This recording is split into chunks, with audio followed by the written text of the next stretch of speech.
I stared at my screen in disbelief. My heart sank. It felt as if I'm non-existent.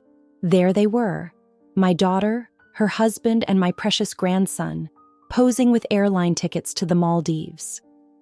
Departing December 27th, just 3 days earlier, that same daughter had tearfully explained why I couldn't join them for Christmas. "Dad's heart condition is serious, Mom. The doctor says he needs complete rest and quiet." The dad in question? My son-in-law's father. The same smiling man holding up a champagne glass in the photo, looking anything but ill. For 4 years, I transferred $4,500 every month from my teacher's pension to their account. I'd emptied my retirement savings to help with their house down payment. I'd believed every "we're struggling" phone call. That night, with 2 suitcases of carefully wrapped Christmas gifts sitting in my hallway, I made a decision, quietly, without drama, that would tear open everything they had tried so hard to hide. Sometimes it takes losing everything to discover what you never knew you had. The greatest betrayals aren't shouted. They're smiled through. My name is Margaret Wilson, just your average retired school teacher who spent 40 years nurturing other people's children. After decades of careful saving, I'd managed to build a decent nest egg. Nothing extravagant, but enough to enjoy my golden years with dignity. When my only daughter Rebecca married into the prestigious Harrington family 5 years ago, all I wanted was to make her transition into this new life smoother. After all, I'm her mother. You don't turn your back on your own flesh and blood when they need support, no matter how comfortable they appear to others. The Harringtons owned several properties across the country, but Rebecca and her husband James struggled to find their footing in Boston's competitive law firm, where James worked as an associate attorney. Despite their impressive degrees, student loans, and the pressure to maintain appearances in their social circle left them constantly stressed about money. Watching my daughter's anxiety grow with each passing month created a pain I couldn't ignore. "It's just temporary, Mom," Rebecca had assured me when I first offered financial help. "Once James makes partner, we'll pay you back every penny." That was 4 years ago. Since then, I'd been sending $4,000 each month without fail, nearly half my retirement income. I never complained, never mentioned it during our weekly calls. When their son Oliver was born 2 years ago, I increased it to $4,500, knowing childcare in the city was astronomical. My friends called me foolish, said I was being taken advantage of, but I just smiled and told them, family supports family. That's what mothers do. Little did I know that this Christmas would reveal exactly where I stood in the family I had sacrificed so much to support. One uninvite, one social media post, and one impulsive text message would shatter everything I thought I knew about my daughter and the life she'd built with the Harringtons. As November turned to December, I threw myself into Christmas preparations with a childlike enthusiasm I hadn't felt in years.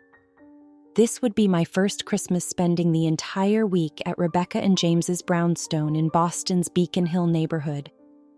In previous years, I'd only visited for Christmas Day itself, driving back to my small apartment in Springfield the same evening. But this year was different. This year, I would be part of their family celebration from start to finish. "The guest room is all yours, Mom," Rebecca had said during our September call.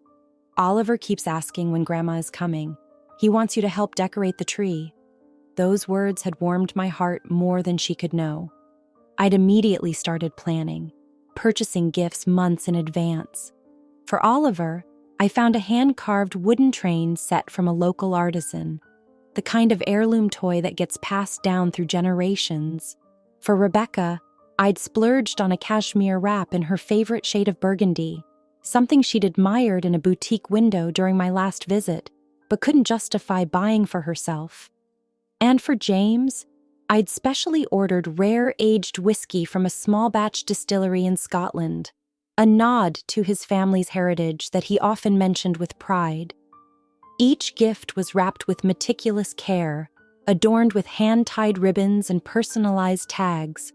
I'd even prepared special ornaments for their tree, including one with Oliver's handprint that I'd helped him make during my Thanksgiving visit. My suitcases were packed 2 weeks early, filled not just with presents, but with my special cranberry bread recipe ingredients and the family Christmas stockings I'd embroidered myself. "You're going all out this year," my longtime neighbor Susan commented as she helped me load my car. "They're lucky to have you." I just smiled, feeling a warmth spread through my chest. "I am the lucky one. There's nothing like spending Christmas with your family." How quickly that warmth would turn to ice. How swiftly certainty would crumble into doubt. The call that changed everything came just 3 days before I was scheduled to leave. I was standing in my bedroom, admiring the new sweater I'd bought specifically for Christmas morning photos, when my phone lit up with Rebecca's name. Smiling, I answered immediately. "Honey, I was just thinking about you. I found Oliver's favorite cookies at that specialty bakery." "Mom," Rebecca interrupted, her voice oddly formal. "I need to talk to you about Christmas." Something in her tone made me pause, a slight tension, a carefulness that wasn't usually there when we spoke. "Is everything all right?" I asked, feeling a strange tightness in my chest. "Well, yes and no," she replied, clearing her throat. "There's been a change of plans. James's father isn't doing well. His heart condition has been acting up again. The doctors want him to avoid stress and travel, so they're coming to stay with us for the holidays instead of hosting at their place in Connecticut." "Oh, I'm sorry to hear that," I said, genuinely concerned. I'd only met Walter Harrington a few times, but he'd always been cordial. "How serious is it?" "Serious enough that we need to be careful," she answered vaguely. "The thing is, Mom, they need the guest room, both of them. Martha can't sleep with Walter's CPAP machine running, so she needs to use Oliver's room, and he'll bunk with us." The implication hung in the air between us. I waited for what I knew was coming next, my finger nervously twisting the phone cord. "So I'm thinking maybe we should postpone your visit until after New Year's," she finally said. "It would just be too crowded, and with Walter needing quiet and rest." My heart sank like a stone. All my preparations, all my anticipation, gone in an instant. "I could take the sofa," I offered quickly. "I really wouldn't mind, Rebecca. I've already packed everything and—" "Mom, please," she cut me off, her voice taking on an edge of irritation. "It wouldn't work. The living room is where everyone gathers. Walter needs to rest undisturbed. It's just not practical." I fell silent, trying to process the disappointment washing over me. Through the phone, I heard a muffled male voice, followed by Rebecca saying, "James wants to say something." "Margaret." James's voice was smooth, practiced, the voice he used in courtrooms and at charity galas. "I hope you understand our situation. My father's health has to come first right now. The doctors have been quite clear about his need for rest and minimal stress." "Of course," I replied automatically, though a small voice inside me wondered why my presence would cause stress for anyone. "We think it would be best if you stayed home this Christmas," he continued. "Perhaps you could visit your sister in Albany. I believe you mentioned she always hosts a large gathering." My sister Claire lived in Albany, yes, but we hadn't spent Christmas together in over a decade. Our relationship was cordial but distant, something James knew perfectly well. "Actually, Claire and her husband are cruising the Caribbean this year," I said quietly. "Well, I'm sure you'll find something festive to do," James replied, his tone dismissive. "The community center near you must have events for seniors during the holidays." Seniors. The word stung more than it should have. At 66, I wasn't exactly doddering, but James had always had a way of making me feel obsolete. "Margaret, we need to think about what's best for everyone here," he added when I didn't immediately respond. "My parents aren't getting any younger, and this might be one of our last holidays with them both." The implication hung in the air. Their Christmases mattered more than mine did. Their time was precious. Mine was expendable. "I understand," I managed to say, though my throat felt tight. "Please tell Walter I hope he feels better soon." "Will do," James replied briskly. "Rebecca will call you on Christmas Day, of course. Now, I need to run. Conference call with Tokyo."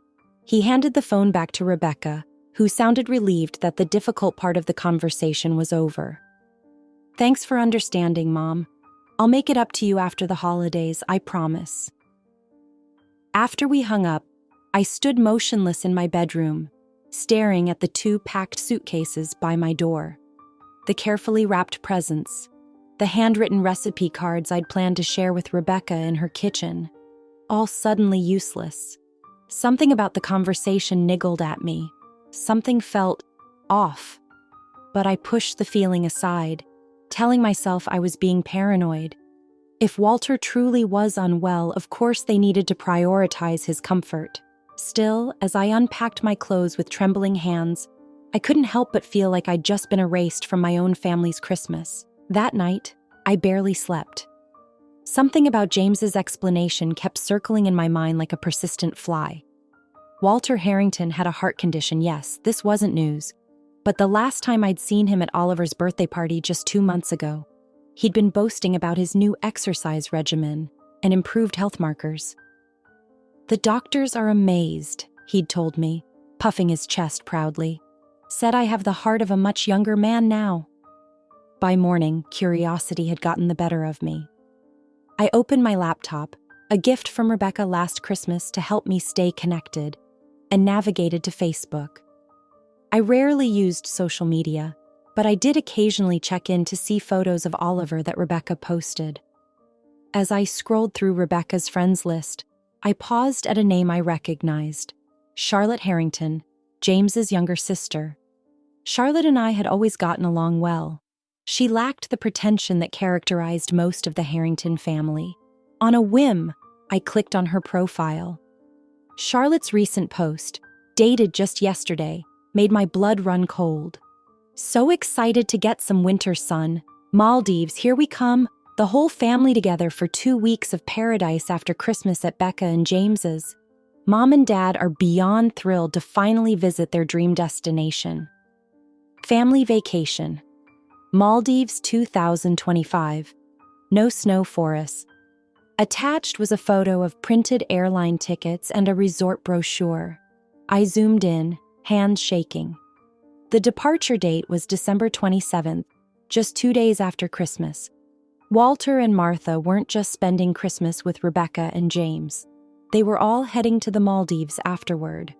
The sick father-in-law who needed rest and quiet would apparently be well enough for an international flight and beach vacation less than 48 hours after Christmas. I sat back, my chest tight with hurt and anger. They had lied to me, deliberately, cruelly lied to uninvite me from Christmas, preferring to spend it with James's parents instead. And not because Walter was ill, but because they were planning an exotic vacation they hadn't bothered to mention to me.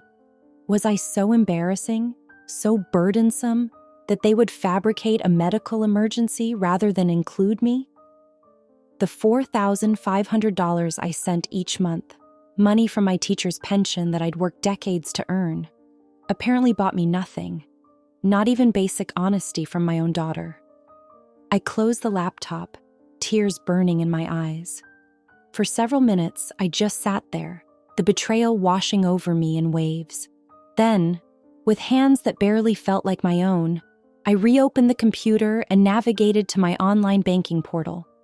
The scheduled transfer to Rebecca's account, due to process tomorrow, stared back at me from the screen. My finger hovered over the cancel transfer button for just a moment before I clicked. I didn't call Rebecca immediately. I needed time to process, to decide how to approach this betrayal without letting raw emotion dictate my words.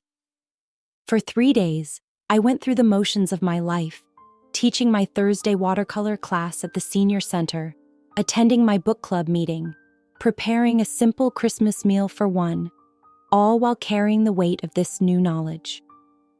On Christmas Eve, I sat alone in my small living room, staring at the modest tree I'd hastily decorated after unpacking. The presents I'd so carefully chosen for Rebecca, James, and Oliver remained wrapped, stacked in the corner of my guest room. Outside, Snow fell in gentle flurries, coating Springfield in a blanket of white that would have made for a perfect Christmas card scene, if only my heart weren't so heavy. My phone chimed with a text from Rebecca. "Merry Christmas Eve, Mom. Oliver wanted to say goodnight to Grandma. Call when you can." XO. Attached was a photo of Oliver in Christmas pajamas, grinning beside an enormous, professionally decorated tree. In the background, I could see Martha Harrington arranging presents, her signature pearl necklace gleaming against her cashmere sweater. I didn't call. I couldn't bear to hear my grandson's innocent voice while harboring this knowledge. Couldn't trust myself not to say something I might regret in front of him. Instead, I did something I'd never done before.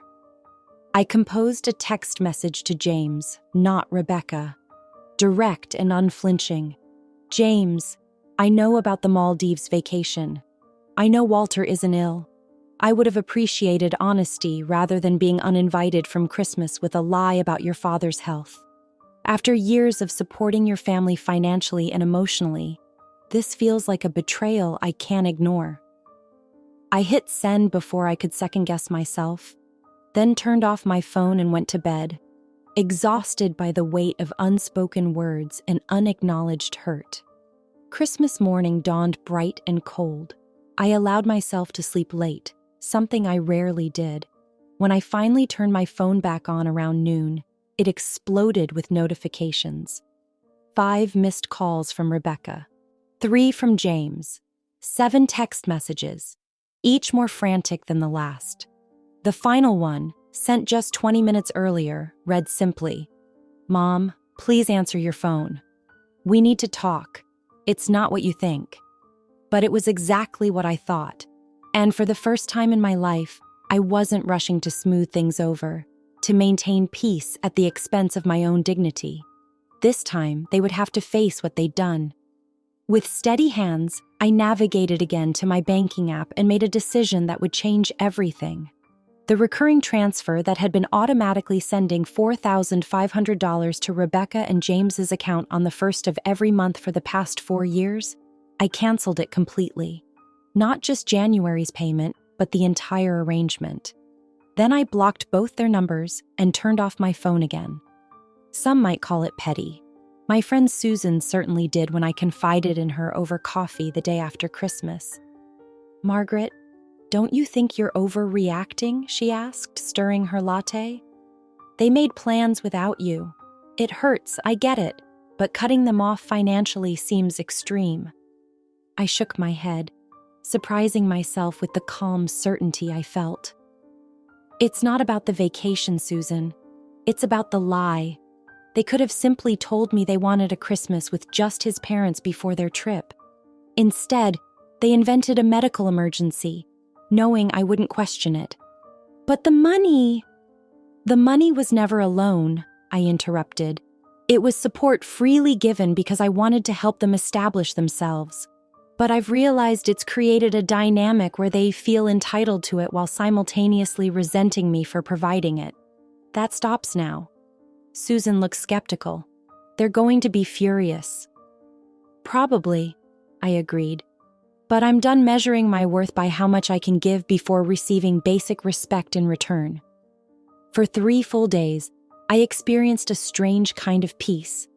I redecorated my small guest room, converting it into an art studio I'd always wanted. I signed up for a photography class starting in January. I even made plans to visit my cousin in Arizona for a long weekend in February, something I'd put off for years because I was always saving my travel money for visits to Rebecca.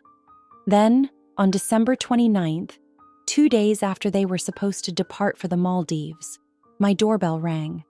I opened it to find Rebecca standing there, her face pale and drawn, eyes red-rimmed from what appeared to be hours of crying. "Mom," she whispered, her voice breaking. "Please, can I come in?" I stepped aside silently, allowing her to enter. She walked into my living room, looking around as if seeing it for the first time, taking in the new easel by the window, the half-finished canvas propped on it, the photography book stacked on the coffee table. "You've been busy," she said quietly. I have, I replied, keeping my voice neutral. Would you like some tea? She nodded, and I went to the kitchen, giving us both a moment to collect ourselves. When I returned with 2 steaming mugs, she was sitting on the edge of the sofa, looking smaller and younger than I'd seen her in years. I assume you're here about the money, I said, placing her tea on the table. No, Rebecca said quickly, then hesitated. Well, yes, partly, but it's not just that. She took a shaky breath. Mom, I know we hurt you. I know we lied, and I'm sorry. I said nothing, waiting. Experience had taught me that initial apologies often come with justifications attached. Rebecca fidgeted with her wedding ring, twisting it around her finger. Walter wasn't sick. You were right about that. The Maldives trip was supposed to be a surprise, a big family vacation to celebrate their 40th anniversary. And that required lying to me about Christmas because, I asked, keeping my voice steady. She looked down. Because Walter and Martha wanted a real family Christmas before the trip. Just them, us, and Oliver. Martha specifically said. She trailed off, clearly uncomfortable. Said what, Rebecca? I pressed. She said she wanted a Christmas without complications, that having you there would change the dynamic. Rebecca's voice was barely audible, and James agreed with her. The words stung, even though I'd suspected as much. I see. And you? I didn't know how to stand up to them, she whispered. I've never been able to. You know how the Harringtons are. Everything has to be perfect, everything has to be their way. So you chose them over me, I stated simply. It wasn't like that, she protested weakly. It was exactly like that, I countered. And it would have remained your secret if I hadn't discovered the truth by accident. Rebecca's shoulders slumped. When Walter saw your text to James, he was furious. He called it inappropriate and manipulative. Said you were trying to ruin their special trip. I laughed, a short, bitter sound. Manipulative? I've given you over $200,000 in the last 4 years without ever asking for anything in return. Is that your definition of manipulation? No, of course not, she said quickly. That's just how Walter sees things. And how do you see things, Rebecca? I asked, meeting her eyes directly for the first time since she'd arrived. Because from where I'm sitting, it looks like you and James have been quite happy to accept my financial support while treating me as an inconvenience to be managed. She flinched visibly. That's not fair, isn't it? I picked up my tea, took a slow sip. Tell me, did you go to the Maldives? She looked away. Number I couldn't. Not after everything. James took Oliver to his parents' house in Connecticut instead. They're still planning to go later this month. Without you? I told James I couldn't leave things like this with you. He said I was being overdramatic, that you'd get over it.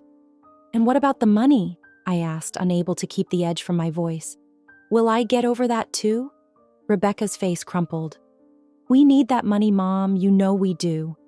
The mortgage, Oliver's preschool tuition, the country club membership James says is essential for networking. She trailed off, seemingly hearing how entitled her words sounded. The country club, I repeated slowly. You need my teacher's pension to pay for a country club membership while you vacation in the Maldives.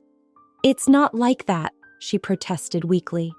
Then explain to me what it is like, Rebecca, I said, leaning forward. Help me understand how the daughter I raised came to believe that her mother's financial support was an obligation rather than a gift. She fell silent, staring into her untouched tea. Do you know what I realized this week? I continued when she didn't speak.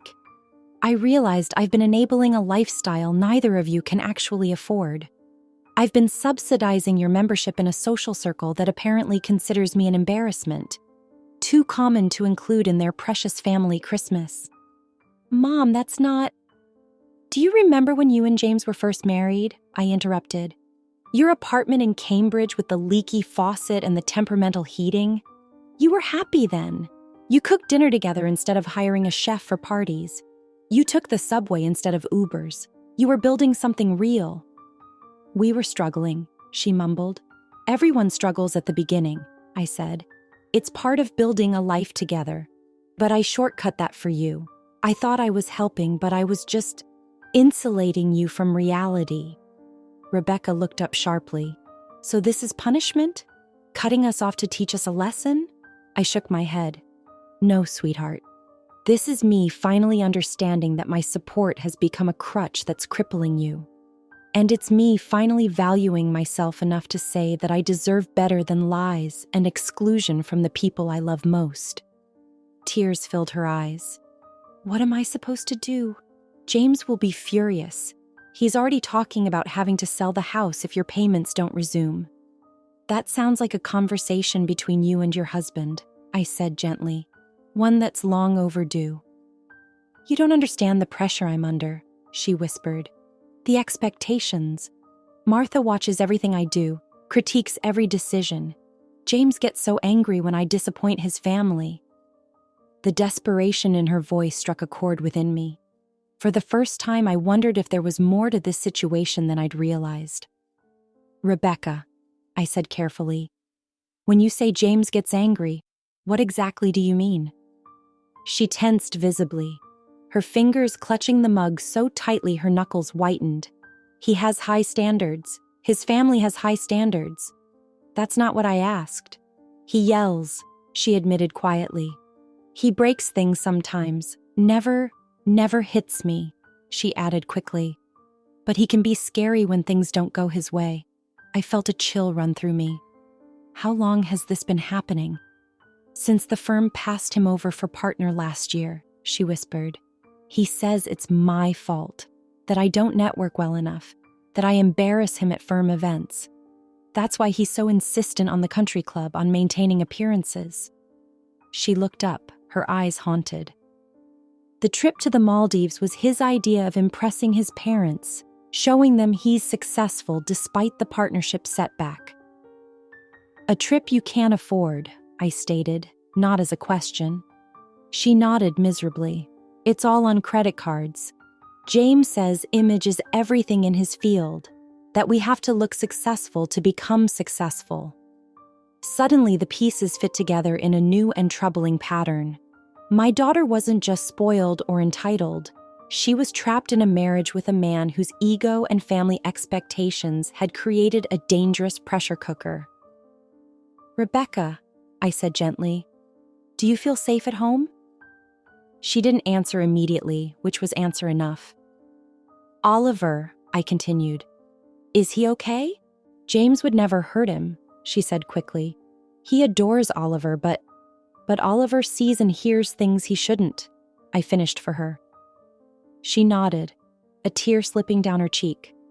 "Last month, James threw a crystal decanter against the wall because dinner wasn't ready when his boss came over. Oliver had nightmares for a week." I took a deep breath, trying to process this new information. The hurt I'd felt at being excluded from Christmas now seemed secondary to the concerning situation my daughter and grandson were in. "Why didn't you tell me?" I asked softly. "I was ashamed," she admitted, "and scared. James controls all our finances. I don't even have my own bank account anymore." She looked up, her expression pained. "The money you send each month, it goes straight to an account only he can access. I have to ask permission to spend anything beyond groceries and basic household expenses."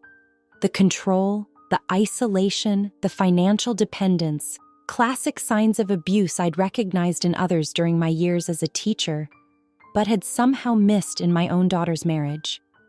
"Rebecca," I said, reaching for her hand across the table. "I think it's time we had a very different conversation." That conversation lasted well into the night.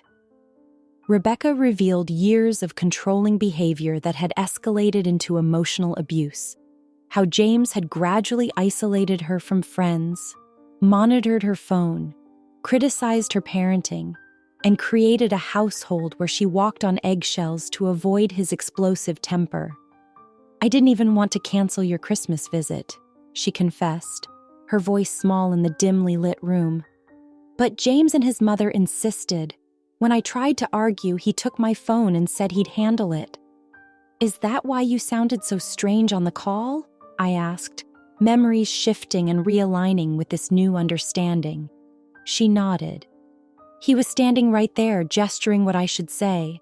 When I suggested you could sleep on the sofa, he was furious afterward, said I was undermining him. By midnight, we had formed a plan. Rebecca would return to Boston tomorrow, pretending everything was normal. She would gather important documents, set aside clothes and essentials for herself and Oliver, and open a separate bank account at a different bank. In 2 weeks, when James was scheduled for an overnight trip to New York, she and Oliver would come to stay with me. The guest room is yours for as long as you need it, I assured her, and I know a good family lawyer in Boston who can help with the rest. What if James comes looking for us? She asked, fear clouding her eyes. Let him, I said with more confidence than I felt. I'm not afraid of James Harrington or his family, and it's time they learned I won't be pushed aside when it comes to protecting what matters to me. The next morning before Rebecca left, I transferred $10,000 to her new private account, not for James or their lifestyle, but for her and Oliver's fresh start.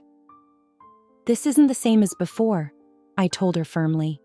This is emergency support with clear boundaries. We're breaking the old pattern, not continuing it. She nodded, understanding. I've been thinking about finally using my education degree, she said hesitantly.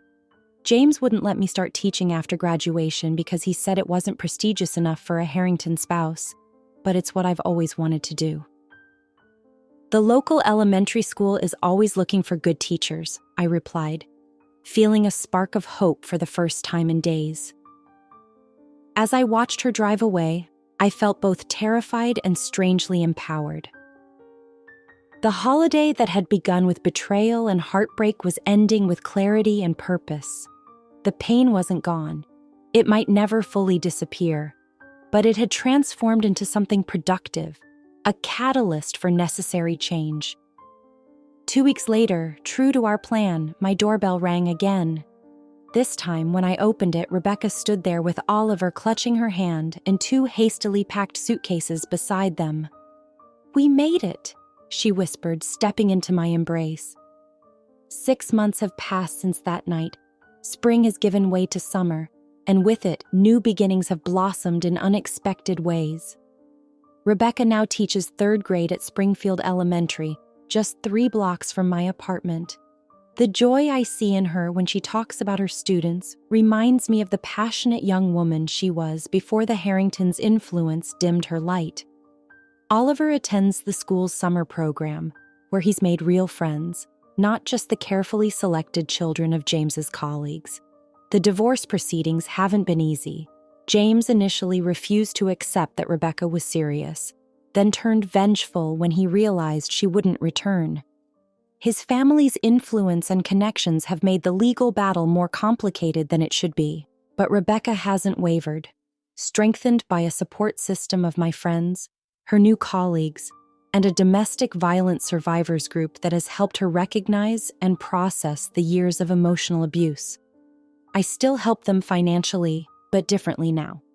I cover Oliver's therapy sessions and contribute to a college fund in his name. I paid the security deposit on Rebecca's small apartment when she decided it was time to move out of my guest room. But the monthly transfers, the ones that created dependency rather than growth, those remain firmly in the past. Last week, a large envelope arrived from James's lawyer. Inside was a formal letter demanding the return of the engagement ring that had been in the Harrington family for generations, along with a thinly veiled threat about my interference in their marriage. Rebecca read it, then calmly tore it in half. 5 years ago, this would have terrified me, she said. Now, it just reminds me how far I've come.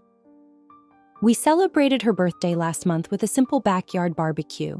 As the evening wound down, with Oliver asleep on a blanket under the stars and my friends chatting quietly around the patio fire pit, Rebecca took my hand. Mom, she said softly, I never properly thanked you. For what? I asked. For seeing what I couldn't see, for being strong when I wasn't, for cutting off the money. I looked at her, surprised. If you hadn't canceled that transfer after Christmas, I might never have found the courage to leave, she explained. It forced me to face reality in ways I'd been avoiding for years. I squeezed her hand. Sometimes the greatest gift we can give each other is the truth, even when it hurts. She nodded, looking up at the night sky. I used to think love meant never causing pain or conflict. Now I understand that real love sometimes means standing firm, even when it's difficult. Especially then, I agreed.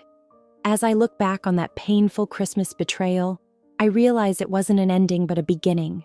It took a moment of heartbreak to reveal the truth of our family dynamics and set us on a path toward genuine healing. Sometimes the most loving thing we can do is to stop enabling patterns that harm the very people we're trying to protect. My retirement funds are now where they belong, supporting my own life while helping Rebecca and Oliver build theirs on a foundation of independence and truth rather than appearance and approval. Last week, we received a postcard from the Maldives.